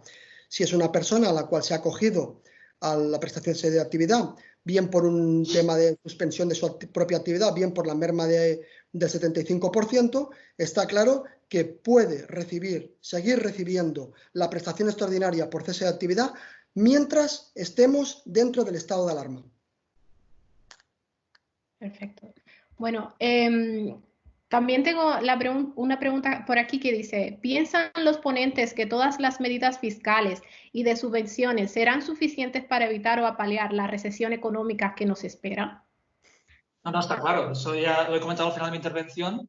De momento, las medidas que están tomando son como usar mascarillas, ¿no?, ante el coronavirus. Es decir, protegen y psicológicamente van bastante bien, pero para nada curan. Entonces, yo es lo que he dicho, hemos de superar esta etapa y pasar ya a medidas salvavidas. Es decir, necesitamos ayudas directas a los sectores más afectados y necesitamos, no sé si reducción de impuestos drásticas, pero sí plantear otras salidas. Por ejemplo, hoy he escuchado por la televisión que varios ayuntamientos ya han abandonado esa idea de prorratear la ocupación de la vía pública con las mesas de bar y directamente decir que este año no se van a cobrar esas tasas. Es decir, hacen falta estas medidas hoy, ¿de acuerdo? El año que viene, pues veremos cómo remonta la economía. También es cierto que todos estamos aportando nuestras opiniones, pero que hay un hecho que es el seguimiento día a día de cómo se va a ir comportando la recuperación económica cuando llegue y en qué medida.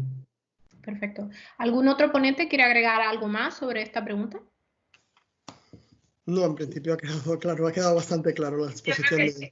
Los tres que ya hemos antes hablado, los tres compartimos totalmente. Tal y como está ahora mismo el sistema tributario va a ser insostenible a corto o largo plazo. Están aumentando cada vez más los gastos públicos, sobre todo los gastos en sanidad, ¿de acuerdo?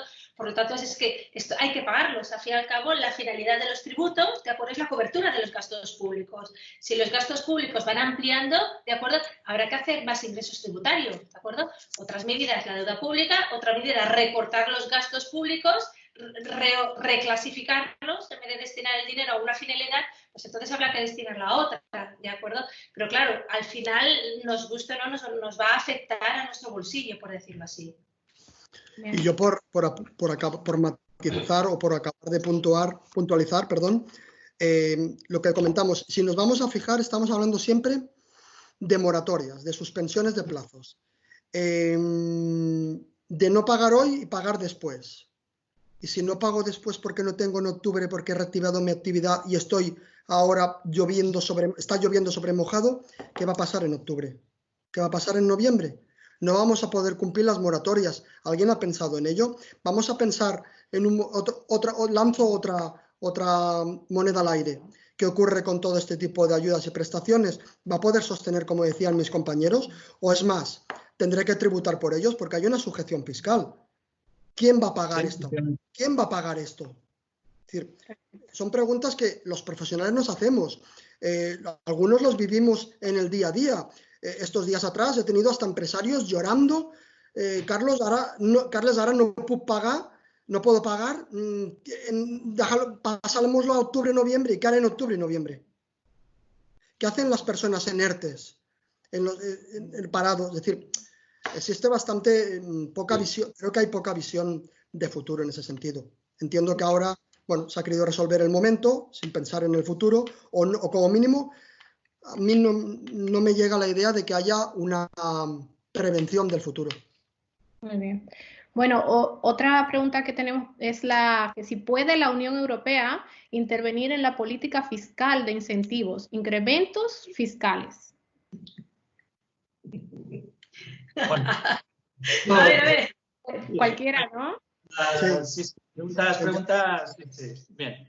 Bueno, la Unión Europea ya interviene en la política fiscal y en la economía española. Ustedes saben que cada vez que el gobierno presenta los presupuestos generales, antes necesita el visto bueno de Bruselas. Por lo tanto, ahí ya nos dicen si se los creen o no y nos dicen que hay que modificar, etcétera. Es decir, de alguna manera, la Unión Europea, todos los países miembros, ya tutela ese hecho, ¿no? Otra cosa es cómo vayan a ir las cosas. Si realmente nuestra situación económica empeora de tal modo que la deuda pública es insostenible y al final necesitamos un rescate de Europa, es que Europa nos va a intervenir como hizo con Grecia. Entonces, ese podríamos decir es el escenario peor, o incluso para algunos economistas pues, dicen que incluso sería el mejor para que de una vez por todas alguien nos metiera en cintura, ¿no? Y fuéramos estrictos a la hora de cumplir con nuestros presupuestos, no lo sé. Es decir, tenemos que esperar a ver cómo evoluciona esa famosa recuperación, ¿no? Algunos dicen en V, en L, y ver el daño real que hemos tenido en nuestra economía durante este parón. Yo creo que es pronto decir qué pasará. Lo que no es pronto es empezar ya a dibujar escenarios y empezar a tomar ya medidas. Porque cuando ese escenario ya sea muy malo, igual volvemos a llegar tarde como llegamos en marzo. Bueno, continuamos. Tenemos algunas preguntas más. Dentro de estas, por ejemplo, ¿qué fiscalidad, o sea, qué esperamos de la fiscalidad post-COVID-19? O sea, nada bueno, ¿no? Chicos. Sí, yo sí, bueno, yo soy raro. Hombre, Bueno, empieza si quieres, Benjamín, y después ya continúo yo. Vale, claro. Yo sí, bueno, evidentemente es todo muy complicado, ya hemos dicho tal. Yo solo, dentro de ese escenario, yo sí que espero una cosa buena, y yo lo han apuntado a mis compañeros, que de una vez por todas tomemos conciencia de que de nuestros impuestos depende la cantidad y calidad de los servicios públicos, ¿de acuerdo? Y que, por tanto, un país como España, en la que la mayoría de informes hablan de 15, 20, 25% de economía sumergida, que está al margen de la fiscalidad, no nos lo podemos permitir más. Y por lo tanto yo creo que a ver si de una vez por todas pues tomamos conciencia de ello, y que sí que es cierto que cuando nos preguntan, ¿quieres la factura? Te lo hago con IVA. La tentación es muy grande y esos euros, yo los prefiero en mi bolsillo, es cierto, pero esos euros sumados con la cantidad que al final evade el pago de impuestos, pues es una cantidad que durante muchos años nos hubiera permitido tener superávits en las cuentas públicas y no déficits como hemos tenido, ¿no? Por lo tanto, yo espero en ese nuevo orden, en esa nueva normalidad en la que muchas personas, ¿no?, están ya adelantando que habrá muchos cambios sociales y mentales y económicos, pues a ver si en España pues logramos ese cambio, ¿no? Y asumir que los pagos de los tributos son necesarios e imprescindibles para que nuestros servicios públicos sean adecuados y puedan hacer frente a pandemias y a lo que venga. Yo creo que también que lo que está pasando durante esta época también es un cambio de la sensibilización, ¿no? ¿De acuerdo? Nosotros pagamos los tributos y, bueno, no lo veíamos. Ahora estamos viendo que los tributos van para sanidad, van para los médicos, van para vacunas, ¿de acuerdo? Entonces ahora creo que la ciudadanía también se está repensando es qué se hace con mi dinero, ¿de acuerdo? Si mi dinero se destina a esta finalidad social, prefiero que se destine que no a otras finalidades. Por lo tanto, también un poco yo creo que se ha democratizado las ideas a las cuales tiene que destinarse mis dineros públicos, ¿no? Entonces, lanzo la pregunta, ¿no? También, ¿es necesario una renta mínima vital? Es decir, que con mis impuestos, ¿de acuerdo?, se vaya a destinar ese dinero a unas determinadas finalidades. ¿No es mejor que se destine a colegios, a sanidad, que no a otras finalidades? Y creo que eso también es una parte de reflexión que tenemos que hacer todos los contribuyentes. Bueno, continúo. Preguntan además que en relación con las medidas que se han tomado en países extranjeros, ¿cómo ven las actuales locales? Bueno, he hablado de ello, he mirado un poco lo que pasaba en nuestros países de entorno. Claro, aquí el punto de partida es que hay muchos condicionantes, ¿no? El primero es el impacto real que ha tenido desde el punto de vista sanitario el coronavirus en cada uno de esos países. Claro, no nos podemos comparar con Alemania por dos razones. Primero, porque ahí el impacto, ¿no?, de necesidad de gasto con España es muy, muy inferior, porque el impacto de enfermos ha sido muy inferior. Y además es muy difícil compararse con Alemania porque su PIB, su capacidad de comer también es muy diferente. Entonces, es complicado decir, no, es que aquí hacen más y aquí hacen menos. En los sitios que hacen más es probable que puedan hacer más porque tengan una economía y unos ingresos públicos mucho más saneados, mucho más potentes y un PIB mucho más alto, y además tienen la suerte de que los efectos sanitarios y las necesidades públicas sean mucho menores. Por lo tanto, puedo invertir más en estas medidas. En cambio, en otros países, pues eso es muchísimo más complicado. Por lo tanto, sí que está bien ver qué se hace, más que nada también no digo para tener ideas, pero sí también para ver, ¿no?, en qué sectores o qué soluciones otros estados están tomando. Pero que, atención, siempre hay que matizarlo y ponerlo en ese contexto más general, ¿no?, de estructura del Estado y de efectos de la pandemia. Perdón, también es cierto que comparar medidas depende de muchas circunstancias en las que nos estamos basando. Es decir, no es lo mismo, y se ha podido comprobar, lo que está ocurrido, cómo ha afectado, por ejemplo, en Alemania con respecto a España. Ya sé que son valores no comparables, pero sí que es cierto también que depende de las circunstancias, cómo se ha legislado, la persona, la conciencia. Volviendo, es como, haciendo un ejemplo, sería la conciencia fiscal, que le llamo yo. No es lo mismo la conciencia fiscal que tiene un país nórdico que tiene un país latino. Me refiero a latino en el sentido de Italia, España, Grecia o Portugal, por ejemplo, ¿no? Entonces, claro, ¿cómo conciencias de esta situación? ¿Cómo colaborará a reactivar la situación económica? Hombre, la fiscalidad es lo principal, pero es que también está el dinero. El dinero es muy miedoso. La moratoria, el tema de del tema financiero, que no hemos comentado, tampoco era motivo del debate, pero se incluye aquí el tema de la financiación, lo que se está gastando el Estado. Es decir, al final hablábamos de rescate, hablábamos de otras circunstancias. En fin, introduzco muchos temas, pero es muy particular la situación de España que vamos a vivir con respecto a otros países. Muy bien, muchas gracias. Bueno, tengo otra pregunta que se refiere a ¿qué opinan sobre los avales ICO? Si Carlos, justo esto te lo dejo para ti que lo estás viviendo. A ver, la verdad es que es una medida que tenía una finalidad, y digo tenía, con toda conciencia, una finalidad, bajo mi punto de vista, una finalidad bastante viable, es decir, no deja de ser establecer líneas de avales ICO en este caso, supongo que se refiere a la pregunta, avales de financiación en el sentido de que entre la garantía del Estado y desaparezca la garantía personal, para decirlo de alguna manera. Claro, al final lo único que se ha hecho es lo que no decía la norma, reestructurar deuda anterior y pasarle el problema al Estado. No sé si esto es... Yo entiendo que esto es malo. Es decir, he vivido casos que puedo explicar en propia persona, reales. Es decir, líneas de avales, todo lo que tú quieras, pero condicionada a reestructuración de deuda. Y luego las condiciones del aval no eran las que estaban legisladas. ¿Lo aceptas o no lo aceptas? Hombre, depende. Depende.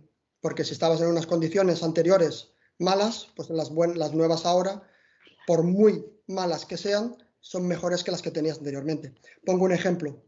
Recuerdo una persona que tenía línea de financiación ICO mediante avales de garantía del Estado y un banco le llama, tengo esta línea, tal, muy bien, ningún problema, te doy 80.000 euros. Ostras, 80.000 euros. Sí, pero tenemos que renegociar las pólizas y cosas que tienes anteriores de 30.000 que teníamos.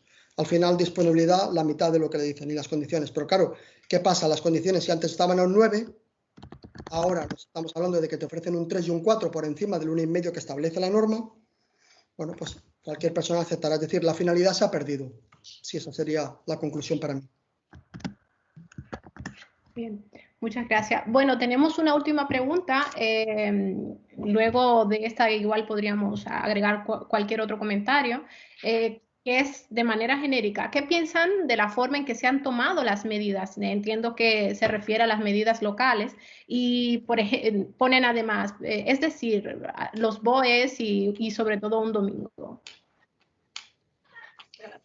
Yo diría que es una situación que padecemos los tres y yo, si me dejan ser sincera, eso es lo que siempre digo a mis alumnos, ¿no? Me quiero dedicar al derecho romano o a la filosofía del derecho, en el cual no se cambia nada. En el mundo del derecho financiero tributario cambian cada día las normativas. Hay que leerse el BOE, el DOC cada día. Eso ya lo padecíamos. Pero sí que es verdad que en esta situación de alarma, en esta situación que tenemos del COVID, ha habido una gran masa de normativas, ¿de acuerdo? Un decreto ley que anuncia el gobierno, que al día sale, luego otro que sale, otro que no sale, otro, acordaros, Carlos, que me acuerdo que lo hablamos entre los dos, aquel domingo por la noche, cuando salía el BOE, para poder abrir el lunes las empresas, ¿de acuerdo? Es decir, las personas que nos estamos dedicando a estos temas, es un sin vivir cada día. Todas las normativas van cambiando, la van actualizando. Hay un tema que he dicho yo del impuesto de transmisiones patrimoniales, que sale un decreto ley que se equivocaron y a las 48 horas, oye, que nos hemos equivocado, que en vez de la 25 era el 26, ¿no? Estamos en una necesidad urgente, en una necesidad de transformación tan rápida que las normativas van también a caballo de todas las situaciones, ¿no? Por ejemplo, el estado de alarma ayer se aprobó y todavía no salió el BOE, ¿de acuerdo? O sea, que haya salido un BOE desde las 6 que estamos haciendo, el webinar no ha salido, ¿no? Entonces, estamos al día de todas las normativas.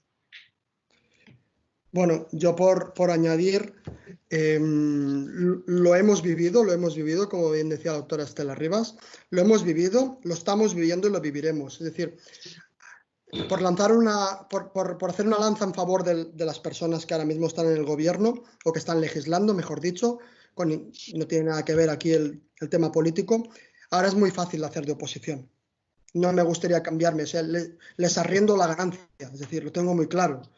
Pero también es cierto que a veces se han cometido torpezas por falta de previsión o falta de coordinación. Es decir, es lo que comentaba en mi exposición, ha generado inseguridad jurídica.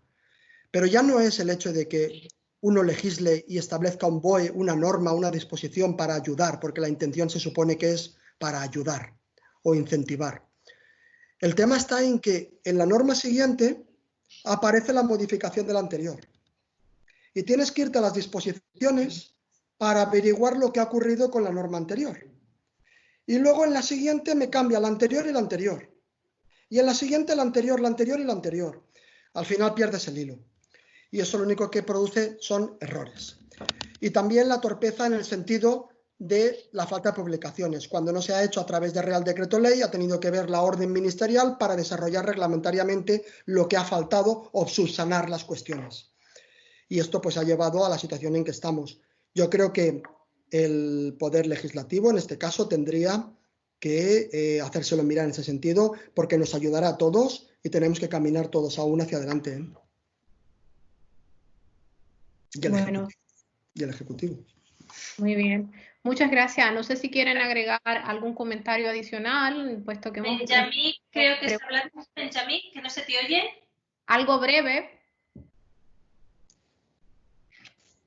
Es que digo, Benjamín está hablando, pero no se le oye. No se te oye, Benjamín.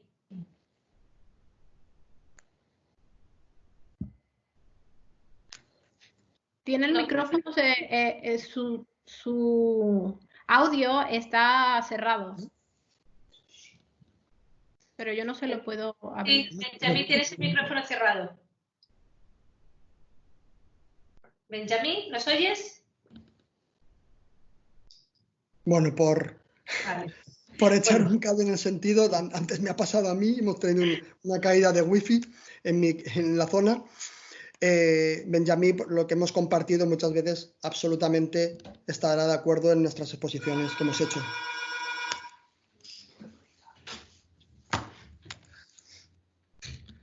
No sé. No sé por qué se ha cortado, Benjamín no se le ve. Por eso, bueno, no sé por qué se ha doctora cortado. Rivas, ¿quiere agregar algo más o para ir finalizando? No, solamente quería agradecer a los tres ponentes, ¿de acuerdo? Porque hay que entender que este webinar, a diferencia de los anteriores, es un webinar muy técnico, ¿de acuerdo? En realidad, nosotros que nos dedicamos a explicarlo, y Carlos también como economista, a liquidarlo, al final estamos hablando de plazos, de liquidar, ahora el 20, ahora el 30, ahora el 50, ¿de acuerdo? Son unas ponencias muy técnicas en las cuales se explican las diferentes modificaciones tributarias, por decirlo así, ¿de acuerdo? Lo hemos intentado hacer lo más fácil posible, por decirlo así, y como después se queda grabado, pues no hay ningún problema. Pero sí que es verdad, quería agradecer a los dos ponentes porque ha sido un placer compartir con ellos. Con ellos hemos hecho unos cuantos ensayos, ¿de acuerdo? Y también sí que es verdad decir que han sido mis dos doctorandos, que ahora ya son doctores, y que es la primera vez que trabajamos los tres juntos. Y por lo tanto que ha sido todo un placer poder trabajar con ellos dos. Bueno, el profesor Nazarre, si quiere agregar algún comentario adicional antes de cerrar. Bueno, pues nada, pues muchísimas gracias a los tres ponentes, gracias a la moderadora, gracias a todos los asistentes. Yo simplemente... Uy, Sergio, no se te oye. Sergio, está apagado el micro. Ahora sí. ¿Ahora sí funciona? Sí, ahora sí. Bueno, pues nada, agradecer de nuevo, digamos, a todos los tres ponentes, a la moderadora. Ha sido una conversación muy interesante por la complejidad del tema, por las implicaciones que siempre tiene la tributación. Recordar simplemente que los webinars están todos en la página web que os dejaré ahora en el chat. Es esta página web, ahí están todos los webinars pasados, estará este también. Y quedamos emplazados al webinar que se celebrará la próxima semana. Será un webinar sobre el impacto del COVID-19 en Iberoamérica, con profesores expertos de aquel territorio. Creo que será muy importante conocer cómo está evolucionando allí el virus y cuáles son las medidas que se están tomando al respecto para poder comprenderlo. Y esto será el próximo 14 de mayo a las 6 de la tarde, hora española. Por lo tanto, muchísimas gracias y si Maridalia quiere despedir. Sí, bueno, como ya es tradición, quisiera que los asistentes enciendan su micrófono y le demos un aplauso a todos, a los ponentes, la verdad. Gracias.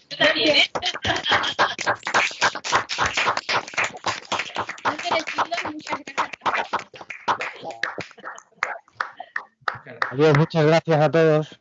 Gracias, hasta luego. Muchas gracias a todos. Gracias.